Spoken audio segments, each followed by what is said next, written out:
Ladies and gentlemen, we're so honored to welcome you to the Eagles Great Debate 2nd edition. Sticks and carrots, approach, punishments and rewards, a conflict that has always existed since Middle Ages. Luckily, today's debate is all about this approach. Some see it as a way to trigger our ambitions, others might think it's an old habit that never worked and should be left behind with old mentalities. These two positions are defended by the classes of science, experimental science. On my right, I have the government team as a Prime Minister, Isra Shaibi Qaidud. As a Deputy Prime Minister, Rita Ziani. As a member of the government, Malak Al-Khiyari. And as a government whip, Hiba Ramadan. As the leader of the opposition, Kautar Tibu. As the Deputy Prime of the opposition, Sara Ashrgil. Member of the opposition, Imam bin Nasser. And opposition whip, Abdullah Marbuhi. Keep silence. May the best team win.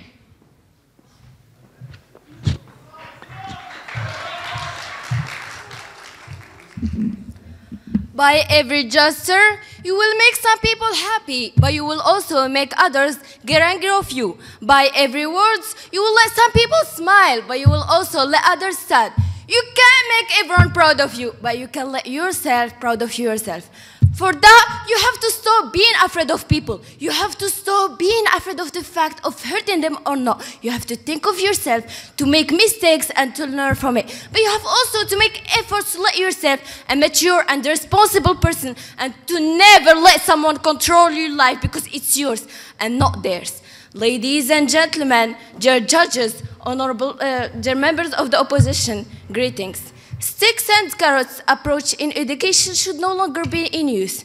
You're probably all wondering what's the relationship between what I've said and our topic. But don't worry, I am here to explain, and by the end of this debate, everything will be clear. First, let me define the term sticks and carrots. According to Wikipedia, the phrase carrot and stick is a metaphor for the use of combination of reward and punishment to induce a desired behavior. Now, let me tell you how the famous story of sticks and carrots began. Once upon a time, there was a man who had a donkey. To let the animal move as he wants, he held a stick in his hand.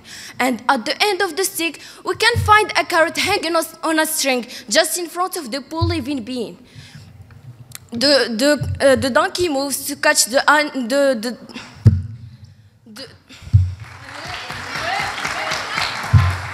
The donkey moves to catch the carrot that it saw and smelled, but it forgot that after doing any steps, the carrot moves too. So it says, out of the reach.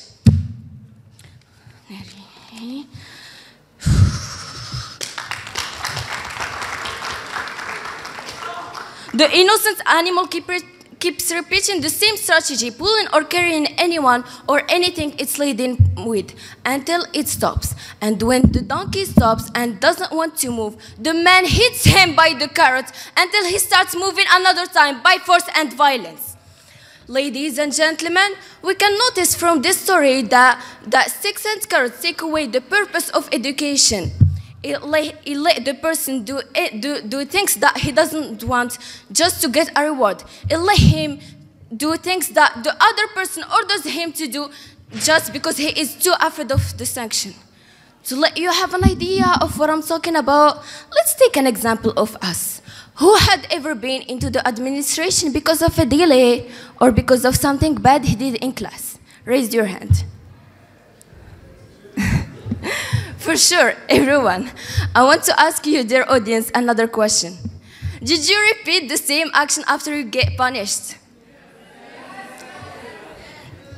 You see, dear opponents, that the fact of being punished don't let us learn anything, and don't let us learn anything. and it will just let us afraid of it. And that's why we go to the toilet instead of going to the administration when the teacher asks us to leave.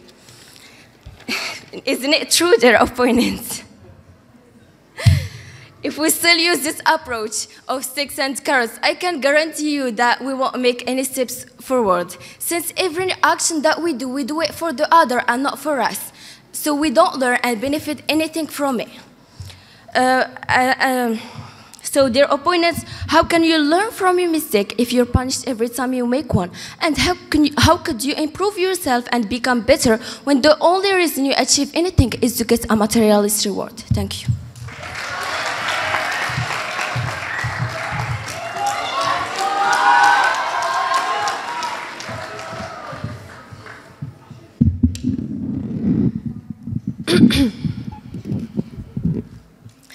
There is pros and cons to everything, and I choose to look at the positive. What's a more beautiful way to start a debate than with this insanely wise quote said by Rose Namajunas? Honorable jury, dear audience, dear members of the government, welcome. I will not invest any more of my time today to express my enormous gratitude and joy to be before you today, debating. First of all, because you already know that. Second of all, because our subject today is so important. So important that me and my friends have promised to spend these 20 minutes given to us to keep you, beautiful audience, safe from our opponents' wrong ideas. And we promise to keep you on the right track. Back to the subject. Should sticks and carrots approach be used in education? I'm afraid it's impossible to answer this question if we don't have a legit definition of the sticks and carrots approach. But have no fear. I'm here, and I'm going to provide you with that in a second. Sticks and carrots approach is a traditional motivational way that asserts to motivate people to do certain behaviors. We use the combination of rewards and punishment. Its remarkable name comes from an illustration of an authority figure holding a carrot over a donkey or a mule and a stick as a form of punishment in the other hand. Real education, in the other hand, is a journey of converting the human being into being human. In other words, if this education doesn't make us a good human being, then it is of no use. We taught our children to dream big, to dream of becoming good lawyers, good engineers, good doctors. And in this quest, our children attain their goals, but, and I'm sad to say, devoid of morality. Because we taught our children to be big, to be rich, but we didn't teach them to be happy. Real education makes the person wise and enables them to take wise decisions and behaviors to the benefit of our society and to humanity. And that is only achievable when we use the combination of rewards and punishment, or sticks and carrots, if you want to refer to it as that. Because they serve as strict guidelines to keep the child in a straight path. Now, Jeremy Bentham once said, and I quote, "Pain and pleasure governs us in all we do, in all we say, and in all we think." And not only us, but also modern neuroscience strongly approves Jeremy Bentham's intuition. So don't believe me, believe neuroscience that suggests when we anticipate something good, which is the reward in this case, the brain initiates go signals that go up to the motor cortex, and the motor cortex is responsible of action. And in contrast, when we anticipate something bad, which is punishment, the brain initiates a no-go signal, and that no-go signal also goes to the cortex, but unlike the go signal, it inhibits the action. So, dear opponents, rewards and punishment play a way bigger role than you've expected, and you're not even ready to see what's more. Thank you.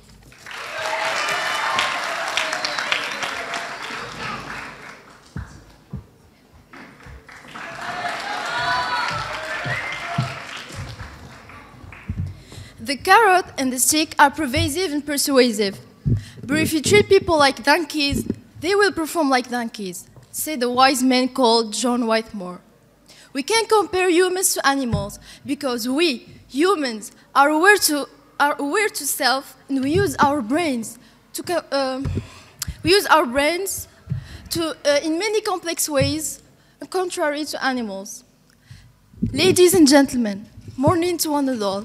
Before debating whether carrots or what,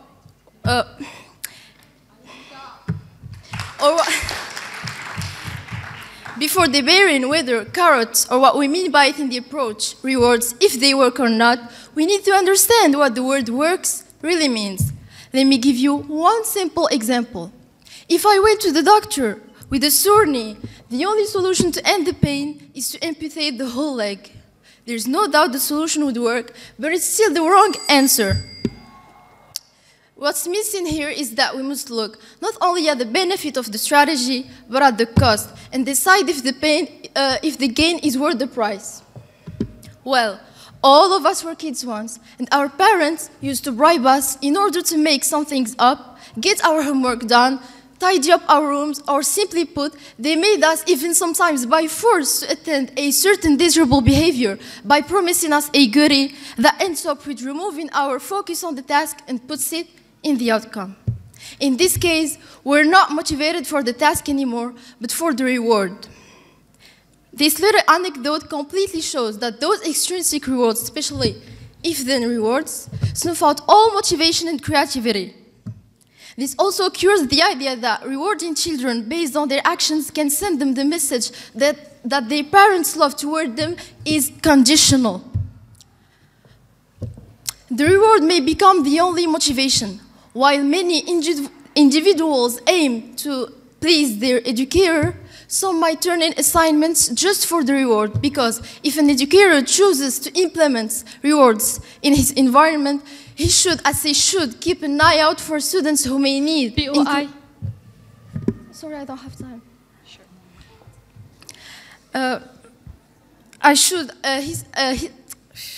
He should, as he should, keep an eye out for students who may need encouragement to do their best, and that doesn't work at all.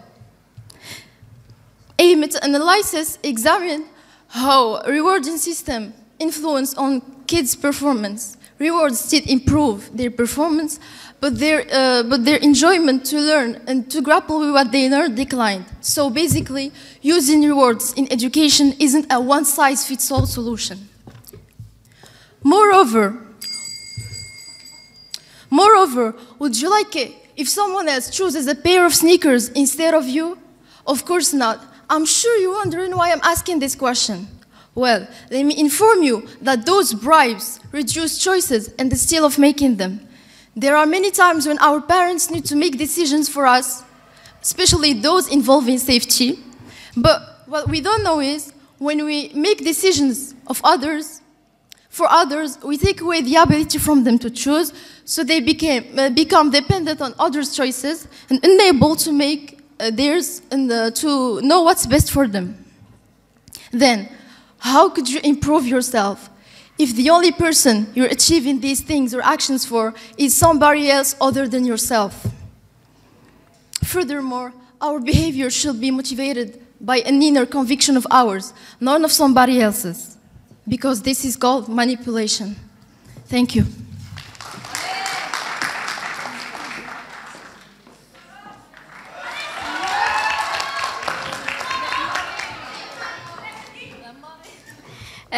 Dear Deputy of Prime Minister, we didn't compare humans to animals. The natural system of life is based on rewards and punishments for all creatures.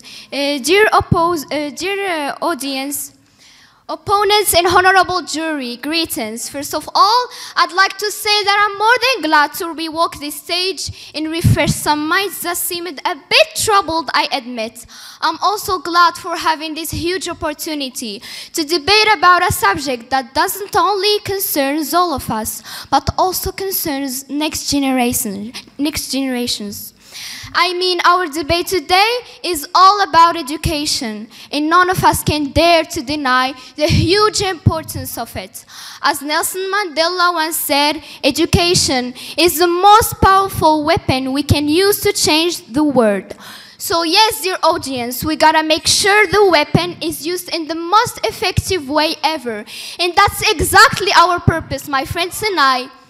Yes.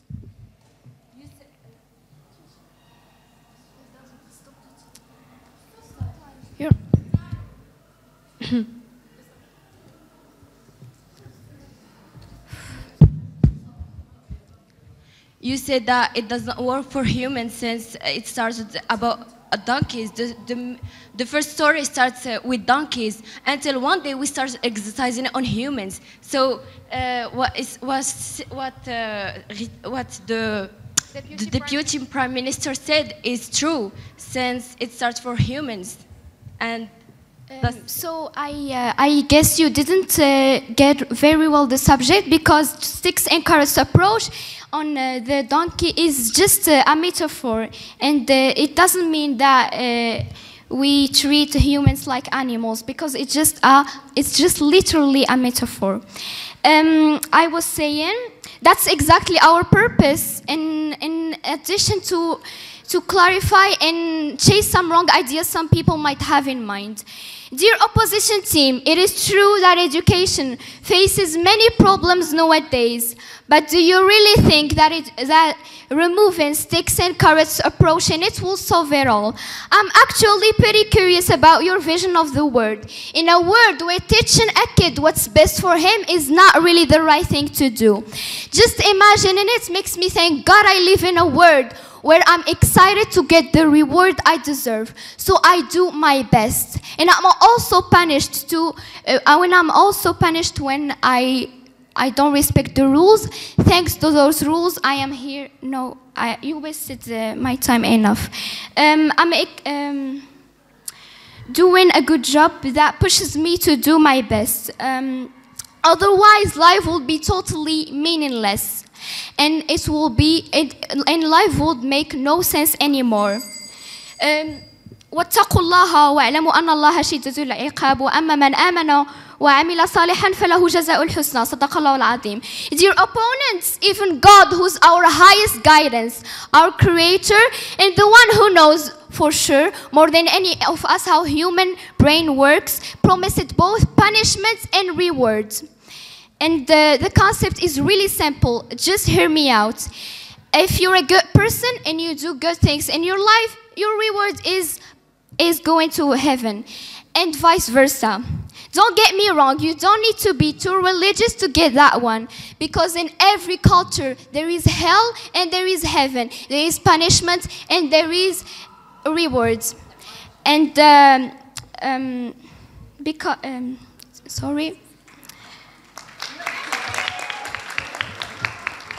you just need to be a little bit realistic to...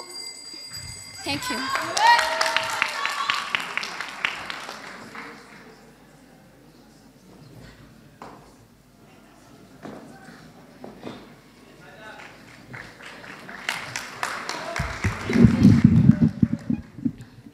Imagine with me, you've got 18 out of 20 in science.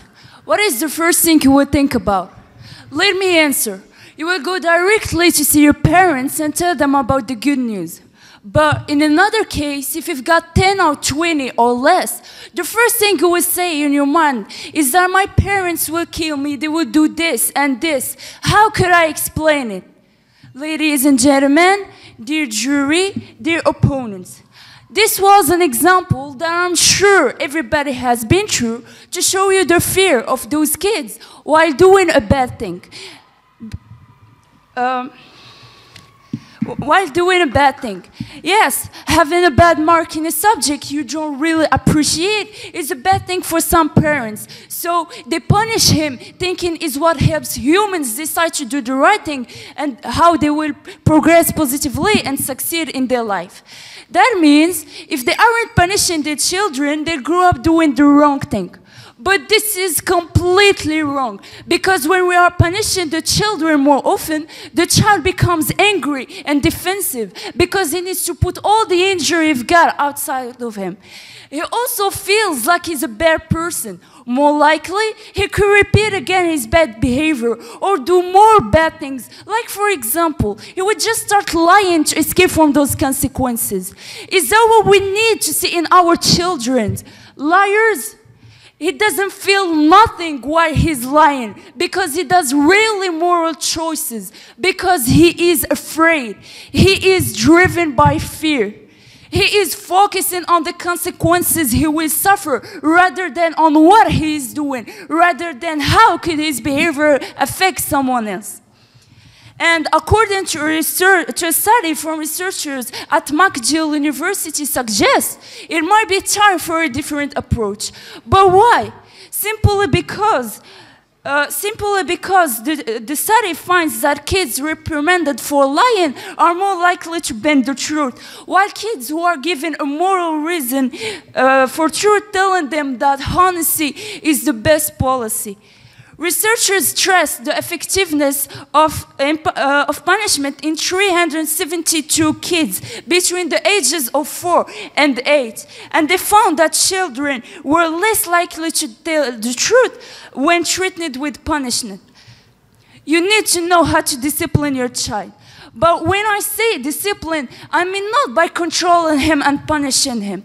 Children need love, especially when they do not deserve it. So stop trying to perfect your child, but keep trying to perfect your relationship with him. Maybe he did something wrong and bad, but by punishing him, you will just push him to create more misbehavior. Children are doing the best of them, and they know how to do everything. They just need kind and loving parents to believe in them and encourage him and support him. So if you're a parent, or soon you will become a parent, and you're punishing your kid for every single bad thing, ask yourself next time before doing anything bad to him, is my goal to control my child or to teach him how to control himself? Thank you.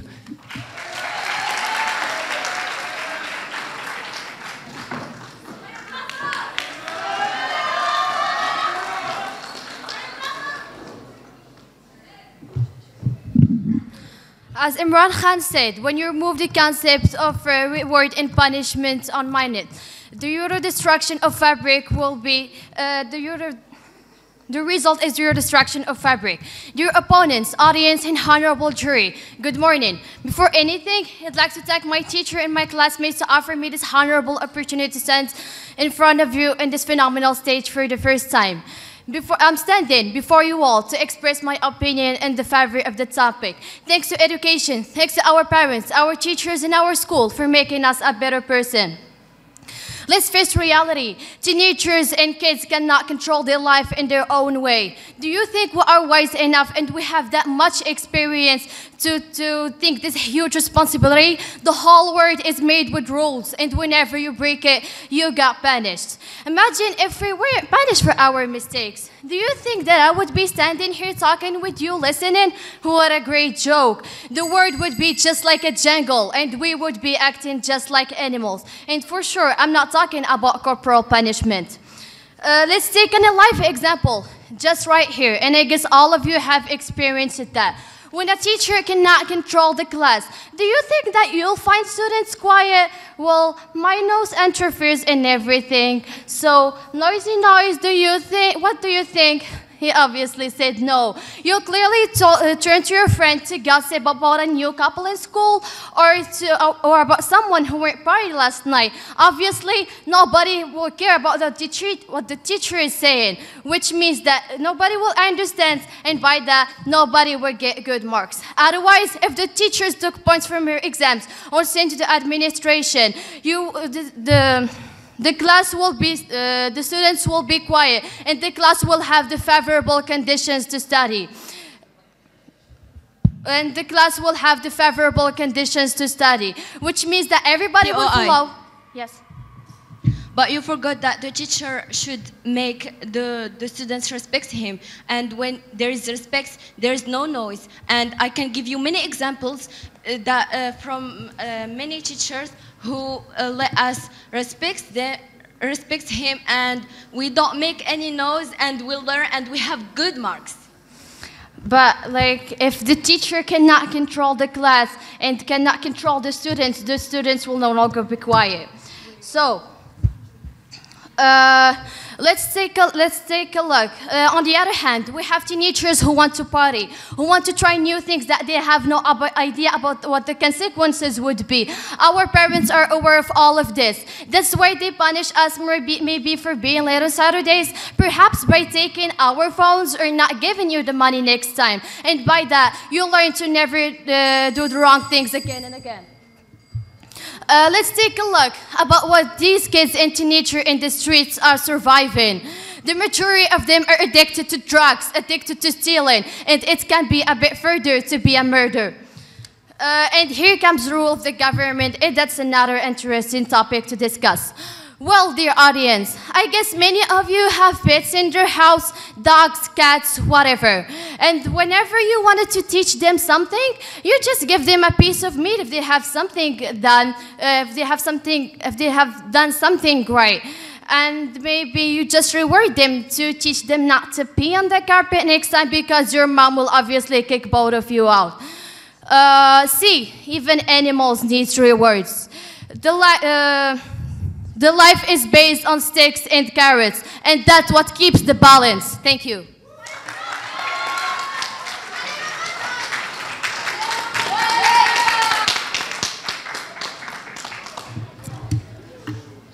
Dear member of the opposition, good teachers don't need to punish their students in order for them to respect them. Sticks and carrots is only one approach, is one in many approaches in education. Some have been proven to be even more effective, and yet some people blindly slam the door on all of them, and they hold on to that one approach as if their lives depended on it. It's been 4 decades since 2 psychologists proposed a radical shift in the science of motivation.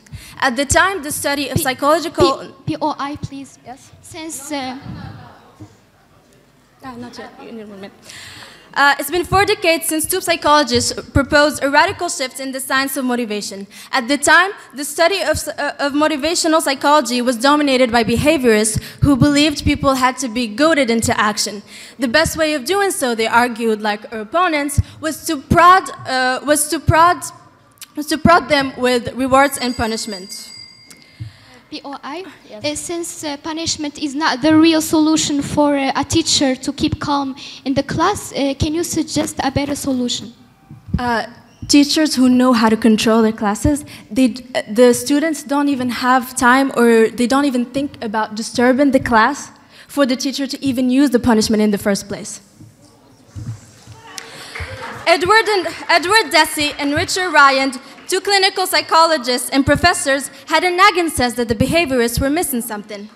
They were always struck by the natural energies people had. They realized people really wanted to learn. They're naturally interested, and there are a lot of internal motivations that don't depend on external reinforcements like sticks and carrots.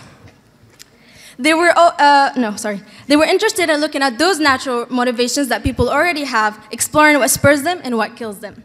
And after years of collaborative research, Deci and Ryan released the first full explanation of self-determination theory. They are now among the leading researchers in psychology, and SDT is the world's most cited theory of motivation. At the core, the theory assumes that people are naturally curious to learn, develop knowledge, and take action. These intrinsic tendencies are grounded in these fundamental psychological needs. 1, competence, the ability to develop skills and master tasks, and the urge to get better and better at something that matters to us, and to seek improvement for our own benefit, not for a reward. 2, autonomy, the desire to direct our own lives, acting of our own will and making our own choices, learning from our own mistakes without fear of punishment. And 3, relatedness, a sense of belonging and connectedness. The best way for educators to create that is to listen. ask open-ended questions with a tone of curiosity, and genuinely listen to the answers. Strive to understand individuals' minds and needs and make them feel heard and understood. All people share a core need to feel that they are valued and that they belong. Work to create environments work to create spaces in your environment that foster these needs.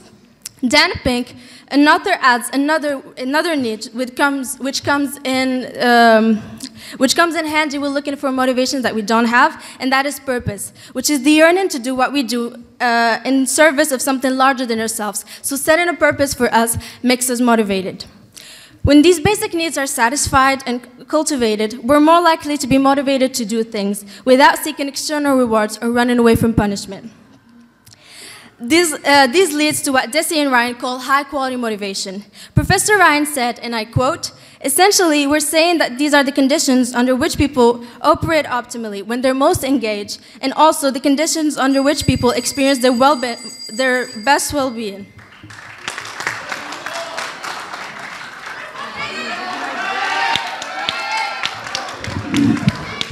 Ladies and gentlemen, boys and girls, greetings. Before I'd like to start, I'd like to answer the government whip once again, that we are given a different case of example. There's a difference between a teacher that can control his class, the teacher that can't. This is something that they have learned since they were, studying in university. And they can't just control their class like that. It takes time. And meanwhile, they're trying to learn. We should punish students so that they can actually respect them meanwhile. So, before I start, ladies and gentlemen, I'd like to give you a personal story of mine that happened to me when I was young. Now, back when I was a kid, I used to love going to the circus. And my dad used to tell me and my sister, that we had to eat all our beetroots to go there. Now, as cruel as that sounded, I ate the beetroots. And as disgusted as I was, I like them. And now that I grew up, I realized he did that for my own good, for my own health. And it's like when our mothers used to tell us, you should probably go brush your teeth, but we wouldn't do that. Why? Because we didn't see that it could actually help us. Anyways, I wanted to say, if you guys didn't start seeing a pattern here, that when someone punishes us or rewards us for something, it's for our own good, okay? I'm going to give you something that happened to me just recently once again, and you guys can tell me whatever you think, all right? So, embarrassing enough, I got an 8 in financial math. Now, I know how bad that sounds, but when I told my mother about it, she screamed at me. And let's just say, the way she reacted was right. The way she punished me was right, which is by taking my phone for a whole week. But do I think it's fair? No, I don't. No, I don't think it's fair. Why is that? It's because I'm a teenager, or maybe because I'm an addict to my phone. Probably the first one. Just like you, dear opponents. Well, you see, it's actually a scientific fact that a teenager just wants to have no responsibilities, party, have fun with friends, etc. And life isn't just full of joy, ladies and gentlemen. You see, the problem here is that we have needs that we need to fulfill, and we need to make an effort to fulfill them. Ladies and gentlemen, I'm talking here about Maslow's pyramid, and this is something that I've just learned recently. So, I'll give you an example. There's someone that gets paid minimum wage, making sandwiches, and he can barely, afford rent, something like that. And when he gets, let's just say a promotion, or he finds a different job, he finds a different, a different job or a promotion, his lifestyle starts getting better, and he can maybe now buy a motorcycle, afford something like that. And that's just how life works, ladies and gentlemen. So, let me explain to you something real quick. Life itself punishes us. When we are not paying rent because we don't have a job, we get kicked out. We go homeless, and we can probably starve to death. Or, if we, denied once again, or before, as I said, before starving to death, maybe you could do an effort and fulfill your needs that you should have done since the beginning. Let's just say that our education system itself is based around that. Subjects, grades, administration, all of it. So, the reason why you actually have this approach of carrots and sticks is to get the next generation ready for what's coming for them. And what my dear opponents are trying to do, are trying to deflect reality, are trying to do something that's not existent. And ladies and gentlemen, the reason, once again, why I'm saying this is for our own good, for life. You see the donkey that you talked about again and again and again? That's life itself. Because every time he gets kicked, that's life kicking him. And every time we don't do the effort to try and get that carrot, we get punished. Ladies and gentlemen, this approach should stay in education because it is preparing us for our future. Thank you.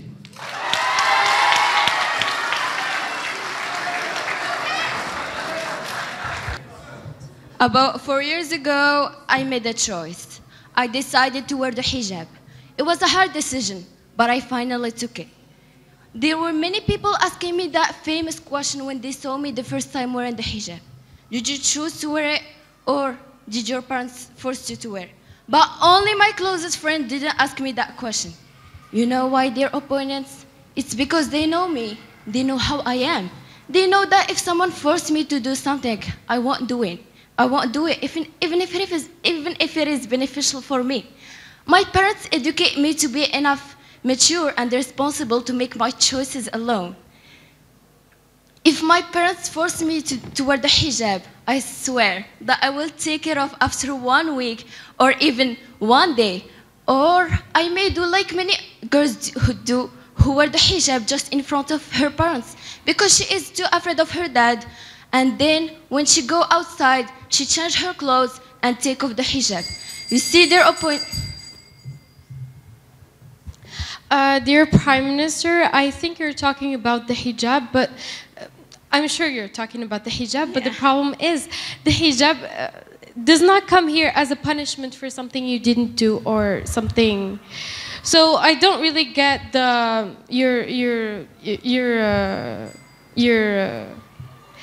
your object from what you said. And second of all, the problem is, dear opponents, you are focusing a lot on the misusage of sticks and carrots and what happens after that. So it's normal when you use something in a bad way, you get bad consequences. So the solution is use rewards as the best as you can, because when you use rewards as bribes, like the Deputy Prime Minister said before, don't be shocked when it turns to greed. And the child only wants to do something good for the rewards. So please use rewards and punishment as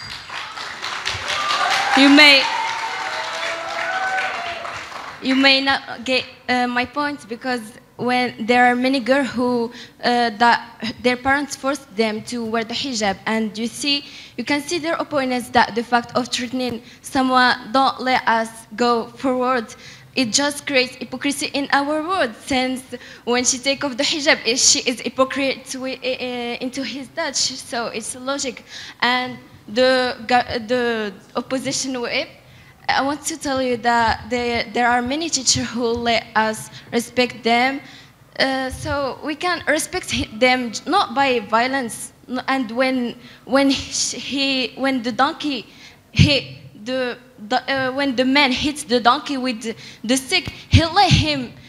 It's violence. It's harassment violence. And also, I want to tell you that we can make steps forward by respecting, by being mature, and that's what is the future. Okay, so again, you're talking about threat, not punishment. So. Okay, so again, I just wanted to say that when you're talking about, of course, you want to remove sticks and carrots in education, but when you do that, you should know that children are fragile, and they don't really know as much about morals as we do, as adults do, not we, because I'm not an adult. So they definitely need that authority figure that will always reward them for their good work and punish them when they don't respect the law. And I'm sure that little by little, when time passes, they will start understanding that sticks and carrots was only for their own well-being and their own good.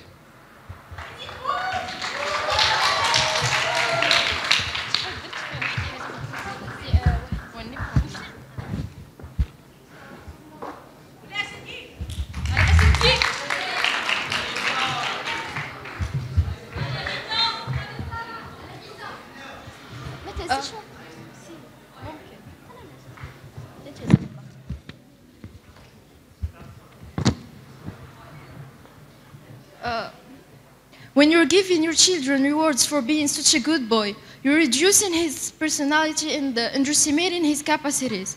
Because as you know, ladies and gentlemen, personality is playing a major role as to teenagers, because when we become adults, we must be independent and responsible, which will be the opposite result by depending on that kind of education. For instance, I'll give a name randomly. Anis had a natural love of books. His parents used to motivate him by giving him pocket money. The more he read, the more he got. And one day his parents just stopped giving him rewards for reading, and he lost all the he lost all the motivation he had, and he lost interest in books. That shows that rewards only reduce motivation, and it's not a solution at all. Okay, so I just want to make it clear enough. Rewards are reasons to do better and try harder, and also it keeps us going. And I actually have a question for you. Do you think me or you or any of us would we do anything or accomplish things on our own without anyone pushing us to do it?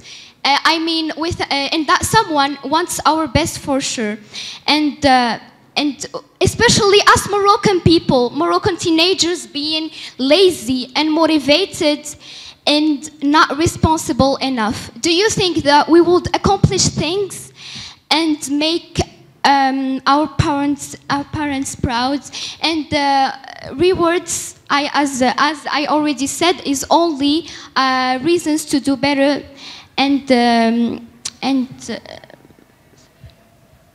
Let me clarify that rewards typically serve as reinforcers. A reinforcer is something that, when presented after a behavior, causes the probability of that behavior's occurrence to increase. Note that just because something is labeled as a reward, it doesn't necessarily imply that it's a reinforcer. A reward can be defined as a reinforcer if its delivery increases the probability of a behavior. So in the long run, the rewarding system of sticks and carrots doesn't hold what it promises and has bad consequences on your overall motivation. Instead of just giving rewards, we need to promote promote a certain behavior through praise and explaining the benefits of a specific behavior. You said that we don't need just rewards. There is also punishments, sticks and carrots approach. And also, member of government, you said before that stop trying to make your children perfect. Well, we're not trying to make children perfect by sticks and carrots approach. We're just trying to make them as perfect as possible. Because don't dare to say that you don't want to see your child as perfect as possible. Don't say that. And also today we are not here saying that this approach is totally perfect. Yes, it has some flaws and some things that we need to be fixed. But instead of just removing a whole system, a whole method of education, let's just make things better and improve punishments and rewards. I mean, for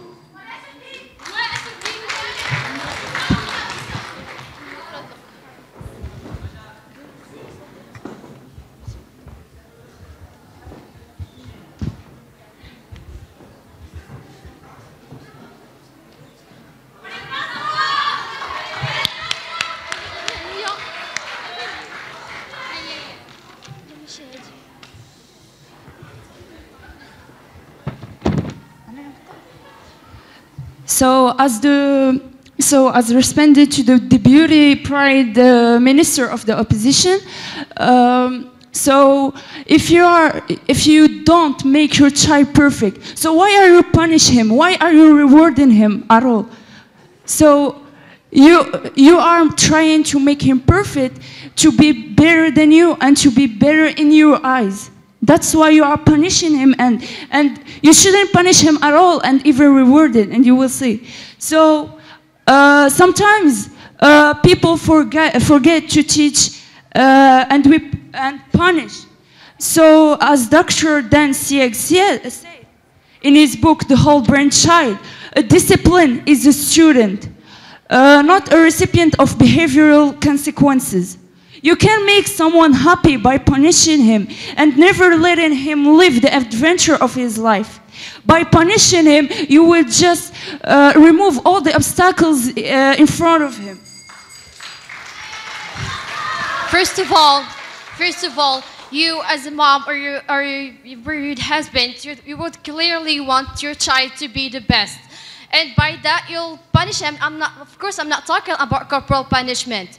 And it's like by maybe taking his phone, or as I said, you just got to reward him for some, if he has some, just like to make him feel so much confident.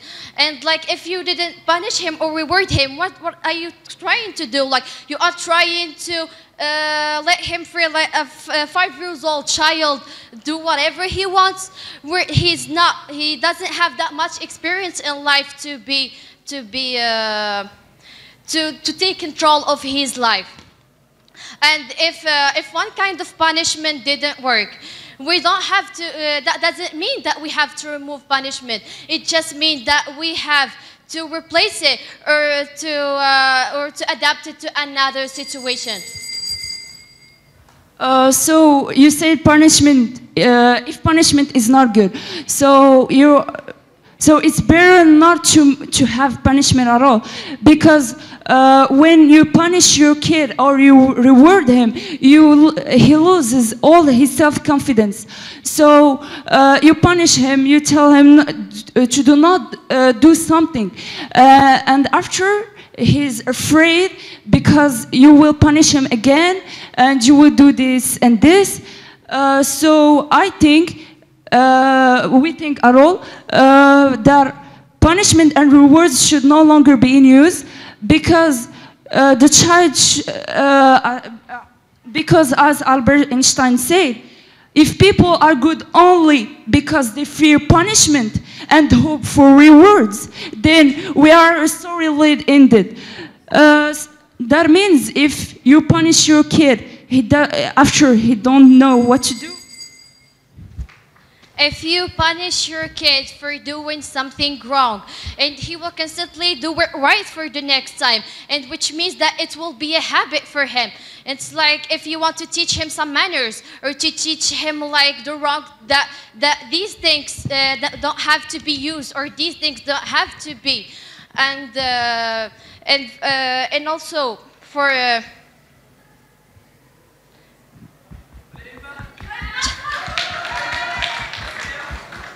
And as you said, if you couldn't really punish your kid, you could, if you rewarded him, you would constantly raise his self-confidence. And it's like he would say, if I did this or if I get this grade, my mom or my dad will reward me. And that's why he would do more efforts for for giving so much and not being so lazy. Thank you.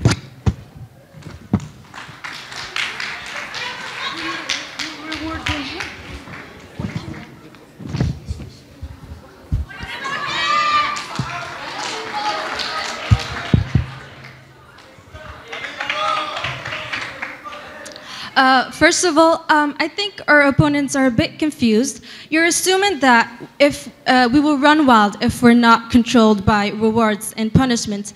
But the people for whom this is the case turn out to be those who are not trusted, those who are not given explanations, those who are not helped to improve.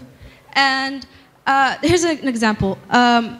When lamps were invented, do people still use candles?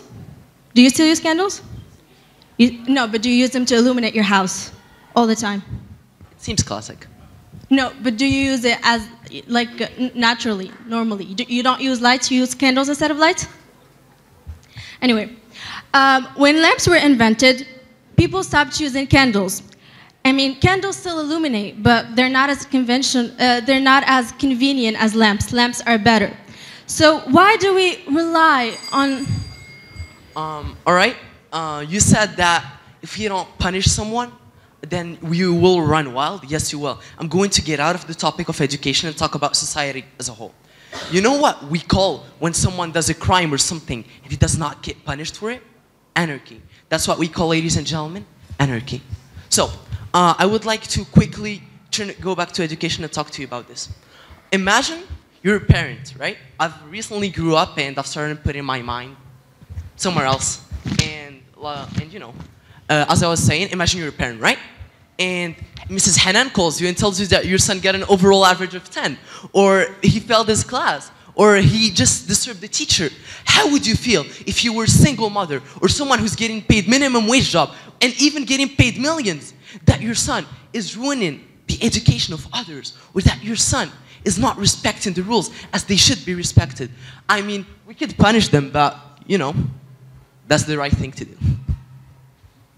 So I said that people who run wild when they're not controlled are people who were always controlled and were never thought to do things without being controlled. Now, sticks and carrots are a shortcut. It takes a lot longer to help a teenager have an intrinsic motivation than it does to hand out gifts and money. It takes a lot longer to develop a connection with an angry child than to threaten him with timeout. The child who is cruel to others needs to understand that his actions won't be tolerated, but he also needs to develop compassion, and for that, he needs a much deeper reason than fear of punishment. The girl who works hard all day needs to know that her diligence will be noticed now, not in just some hazy future where she makes it into a good job or makes it into college. But she also needs to find a sense of motivation that doesn't depend on external rewards. She needs to work hard because she wants to become a better daughter, a better friend, and a better person. I would love to know, you as a teenager, what motivates you? You see, the thing is, you probably say university or doing better at life, but most of us here in this room don't even know what we want to do when we grow up. Okay, please pay attention for a couple of seconds because this is about to define this whole debate. All right. Now, let's imagine that Mr. Younes, if he did not get punished and rewarded for every single effort that he made during his life, this school would be a thing. You think if the jury didn't get rewarded and punished for every single thing they've done, you would be here noting us. And you think that if every single one of you here, standing or sitting or whatever, your parents did not punish you or reward you for what you have done, you would be here trying to defend your opinion, trying to defend the approach of education. Ladies and gentlemen, that's not possible. Carrots and sticks have made us who we are. Carrots and sticks define us. Carrots and sticks made every single one of us unique in a shape or another. Thank you.